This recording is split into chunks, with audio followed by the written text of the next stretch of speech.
I'm gonna try this one more time. But anyway, YouTubers, I got on to really share a quick snippet of wisdom with you guys about the road. I hear a lot of people say they don't make money. Some people say they do make money. It's out here. The money is out here. It all depends on how you drive. Why did you get into this? A lot of people feel as though anything you do have its good days and bad days. Granted that.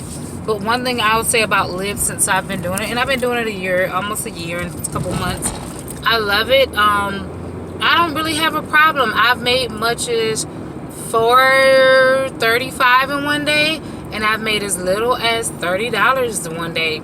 And the $30 day was just pretty much, I didn't feel well that day. I tried it. It didn't work out for me. I had to go home. But the money is out here. It may not be in a spot where you can actually be parked in one spot and make your money in the same spot every day. No, that's not how it's going to work. You're going to have to get out and go get it. Like, if this is something you really want to do, you're going to have to go get the money. You cannot try to stay inside of a cubicle and then say, I'm not making any money. Of course you're not. You're not doing the work. You got to plant the seed and do the work.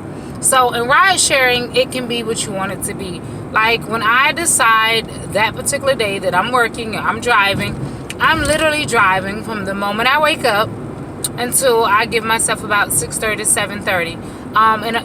Those are my hours. So that means whatever happened within those hours, that's where I go. So I don't have no, I'm not going there today. I'm not doing that. There are some days that I prefer to stay local, and I just want to be low key and stay in one spot. But that just happened to be those days that it actually stays that way. I don't know if it's because, you're speaking into the atmosphere and it just boom, it happens that way. And then there are some days like today when you'll get a rider that has a good relationship with you, and you get customers that have good relationships with you. When things don't work out with other riders, or things don't work out with other trips, they'll call you and ask you, could you be the designated driver to transfer them back and forth. I'm about to send out a Lyft. I'm about to send for a Lyft, and could you please be in the area to get the signal? So customer service is very, very, very, can't stress it enough.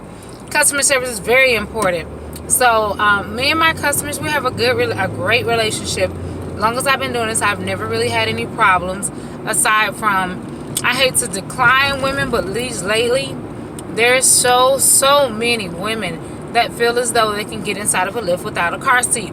No, I still got to abide by the laws of the land. And whether I was driving for Lyft or not, you would not get in my car with an infant without a car seat. If we have an accident, something happens, I will be held responsible. I'm the driver. I was aware that you got into my car without a car seat.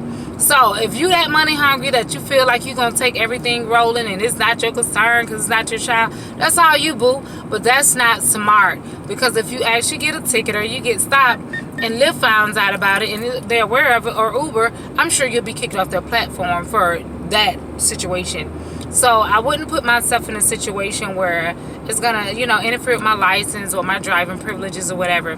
So make sure while out here getting the money, be safe. Like, don't just be out here willy-nilly doing whatever. Anything goes. Let's just get this money. The money is out there. But being safe and being very, very pleasant and good customer service is going to get you even farther. Me and logistics do not kick it at all well together. Because I don't like the treatment that they give the clients. I don't like how they carry the clients. I know Lyft not out here driving the actual billionaires or the owners. But I will say this, like, a lot of times the customers are left or waiting 2-3 hours. That is not the rideshare companies. That's pretty much logistic, making things difficult because they fixed it so we can't do a turnaround trip. You can't bring them back. Although if you're sitting there and you literally want to make sure that customer gets home, they try to make it so that you can. So it's up to us to just get out here, hustle, make sure the customer's okay, make sure you get them to their destination safe, and you get back where you need to be safe. That's really all I wanted to really discuss with y'all in this first brief, just, rambling on about Lyft. My first week, I think I did a first week video. I can't remember. I got to go back and look and see how much I've made. But you guys, from the first video up until now, I love it. I love it. I love it. Some days I push myself to the limit and do what I got to do. Don't overwhelm yourself. Rest is important. Rest is part of any business. It's part of the job. You cannot function. You will not do good without rest. So make sure you rest. Make sure you get, the proper things that you need, food, nutrition, You know, rides are good. You're going to get your rides. You're going to get your hit. Even if you stop and go to the bathroom, when you come out, you still get a hit if it's meant for you to get.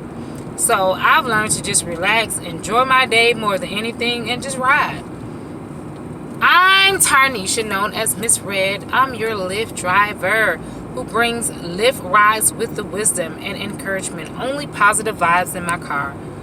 Have a blessed day.